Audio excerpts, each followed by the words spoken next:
ओम परमात्मने नमः।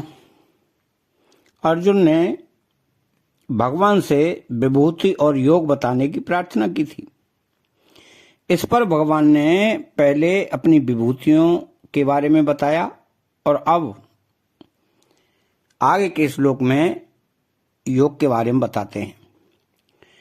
यद्विभूतिमत्सत्त्वं श्रीमदूर्जितमेव वा तन्तदेवावगच्छत्वं मम तेजो असंभवम्।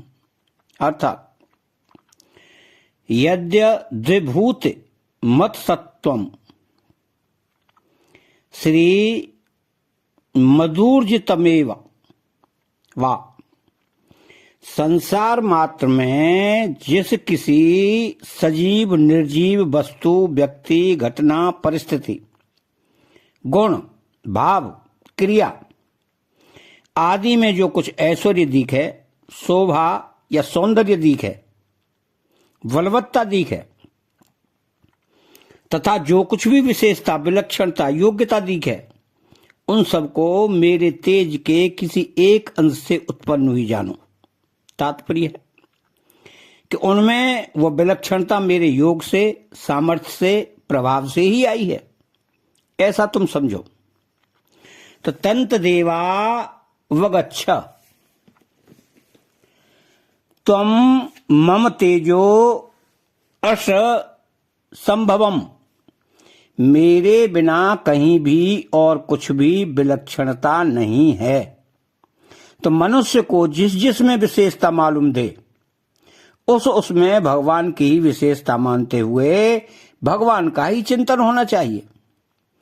अगर भगवान को छोड़कर दूसरे वस्तु व्यक्ति आदि की विशेषता दिखती है तो यह पतन का कारण है। जैसे पतिव्रता स्त्री अपने मन में यदि पति के सिवाय दूसरे किसी पुरुष की विशेषता रखती है तो उसका पातिव्रत्य धर्म भंग हो जाता है। ऐसे ही भगवान के सिवाय दूसरी किसी वस्तु की विशेषता को लेकर मन खिंचता है तो व्यभिचार दोष आ जाता है, अर्थात भगवान के अनन्य भाव का व्रत भंग हो जाता है। संसार में छोटी से छोटी और बड़ी से बड़ी वस्तु व्यक्ति क्रिया आदि में जो भी महनता सुंदरता सुखरूपता दिखती है और जो कुछ लाभ रूप हित रूप दिखता है वह वास्तव में सांसारिक वस्तु का है ही नहीं। अगर उस वस्तु का होता तो वह सब समय रहता और सबको दिखता, पर वह न तो सब समय रहता है और न सबको दिखता है। तो इससे सिद्ध होता है कि वह उस वस्तु का नहीं है। तो फिर किसका है? उस वस्तु का जो आधार है उस परमात्मा का है। उस परमात्मा की झलक ही उस वस्तु में सुंदरता सुखरूपता आदि रूपों से दिखती है। परंतु जब मनुष्य की वृत्ति परमात्मा की महिमा की तरफ न जाकर उस वस्तु की तरफ ही जाती है तब वह संसार में फंस जाता है। संसार में फंसने पर उसको न तो कुछ मिलता है न उसकी तृप्ति ही होती है। इसमें सुख नहीं है, इससे तृप्ति नहीं होती। इतना अनुभव होने पर भी मनुष्य का वस्तु आदि में सुख रूपता का वहम मिटता नहीं।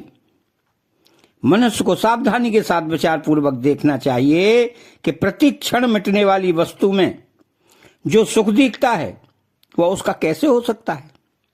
वह वस्तु प्रतिक्षण नष्ट हो रही है तो उसमें दिखने वाली महनता सुंदरता उस वस्तु की कैसे हो सकती है? जैसे बिजली के संबंध से रेडियो बोलता है तो मनुष्य राजी होता है कि देखो इस यंत्र से कैसी आवाज आ रही है, पर वास्तव में उस रेडियो में जो कुछ शक्ति है वह सब बिजली की ही है। बिजली से संबंध न होने पर केवल यंत्र से आवाज नहीं निकाली जा सकती। अनजान व्यक्ति तो उस शक्ति को यंत्र की ही मान लेता है, पर जानकार व्यक्ति उस शक्ति को बिजली की ही मानता है।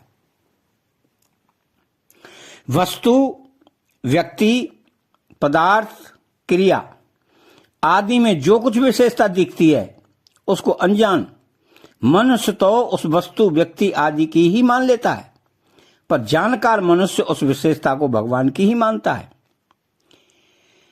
तो भगवान ने कहा है कि सब मेरे से ही पैदा होते हैं और सब में मेरी ही शक्ति है। इसमें भगवान का तात्पर्य यही है कि तुम्हें जहां कहीं और जिस किसी में विशेषता, मेहनता, सुंदरता, बलवंता आदि दीख है वो सब मेरी ही है, उनकी नहीं। एक वेश्या बड़े सुंदर स्वरों में गा रही थी तो उसको सुनकर एक संत मस्त हो गए कि देखो ठाकुर जी ने कैसा कंठ दिया है, कितनी सुंदर आवाज दी है। तो संत की दृष्टि वेश्या पर नहीं गई, प्रत्युत भगवान पर गई कि इसके कंठ में जो आकर्षण है, मिठास है, वो भगवान की है। ऐसे ही कोई फूल दिखे तो राजी हो जाए कि वाह वाह, भगवान ने इसमें कैसी सुंदरता भरी है। कोई किसी को बढ़िया पढ़ा रहा है तो बढ़िया पढ़ाने की शक्ति भगवान की है, पढ़ाने वाले की नहीं। तो देवताओं को बृहस्पति प्रिय लगते हैं, रघुवंशियों को वशिष्ठ जी प्रिय लगते हैं, किसी को सिंह में विशेषता दिखती है, किसी को रुपए बहुत प्यारे लगते हैं। तो उसमें जिस व्यक्ति मेहनता, विशेषता आदि को लेकर आकर्षण, प्रियता, खिंचाव हो रहा है वह शक्ति, मेहनता आदि भगवान की ही है, उनकी अपनी नहीं। इस तरह जिस किसी में जहां कहीं विशेषता दिखे वो भगवान की ही दिखनी चाहिए। इसलिए भगवान ने अनेक तरह की विभूतियां बताई हैं। इसका तात्पर्य है कि उन विभूतियों में श्रद्धा, रुचि के भेद से आकर्षण हरेक का अलग अलग होगा। एक समान सबको विभूतियां अच्छी नहीं लगेंगी, पर उन सब में शक्ति भगवान की है। यद्यपि जिस किसी में जो भी विशेषता है वह परमात्मा की है, तथापि जिनसे हमें लाभ हुआ है अथवा हो रहा है उनके हम जरूर कृतज्ञ बने, उनकी सेवा करें, परंतु उनकी व्यक्तिगत विशेषता मानकर वहां फंस न जाएं, यह सावधानी रखें। अब इसमें विशेष बात यह है कि भगवान ने जितनी विभूतियां कही हैं उनमें प्राय अस्मि, मैं हूं पद का प्रयोग किया है। केवल 3 जगह 24-27 श्लोक में विद्धि तथा यहां अवगच्छ पद का प्रयोग करके जानने की बात कही है। अस्मि, मैं हूं पद का प्रयोग करने का तात्पर्य विभूतियों के मूल तत्व का लक्ष्य कराने में है कि इन सब विभूतियों के मूल में मैं हूं। कारण कि अर्जुन ने भगवान से पूछा था कि मैं आपको कैसे जानूं, तो भगवान ने अस्मि का प्रयोग करके सब विभूतियों में अपने को जानने की बात कही। 2 जगह विद्धि पद का प्रयोग करने का तात्पर्य मनुष्य को सावचेत कराने में है। मनुष्य 2 के द्वारा सावचेत होता है, ज्ञान के द्वारा और शासन के द्वारा। ज्ञान गुरु के द्वारा प्राप्त होता है और शासन स्वयं राजा करता है। जहां गुरु बृहस्पति का वर्णन आया है वहां विद्धि कहने का तात्पर्य है कि तुम लोग गुरु के द्वारा मेरी विभूतियों के तत्व को ठीक तरह से समझो। तो विभूतियों के तत्व को समझने का फल है मेरे में दृढ़ भक्ति होना। जहां राजा का वर्णन आया है वहां विद्धि कहने का तात्पर्य है कि तुम लोग राजा के शासन द्वारा उन मार्ग से बचकर सन्मार्ग में लगना और अर्थात अपना जीवन शुद्ध बनाना समझो। गुरु प्रेम से समझाता है और राजा बल से, भय से समझाता है। गुरु के समझाने में उद्धार की बात मुख्य रहती है और राजा के समझाने में लौकिक मर्यादा का पालन करने की बात मुख्य रहती है। तो उच्चई श्रवा और ऐरावत का वर्णन आया है, वे दोनों राजा के वैभव के उपलक्षण हैं। कारण के घोड़े, हाथी आदि राजा के ऐश्वर्य हैं और ऐश्वर्यवान राजा ही शासन करता है। इसलिए उस श्लोक में विद्धि पद का प्रयोग खास करके राजा के लिए ही किया हुआ है। अवगच्छ पद आया है, उसका अर्थ है वास्तविकता से समझना कि जो कुछ भी विशेषता दिखती है वह वस्तुतः भगवान की ही है।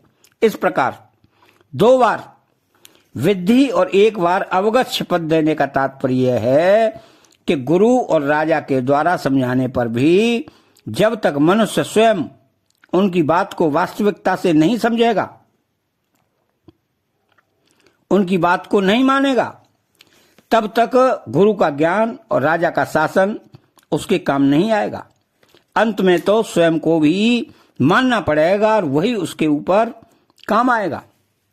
अतः चैनल को सब्सक्राइब करें, बेल आइकन घंटी को दबाएं और कमेंट बॉक्स में जय श्री कृष्णा लिखें। जय श्री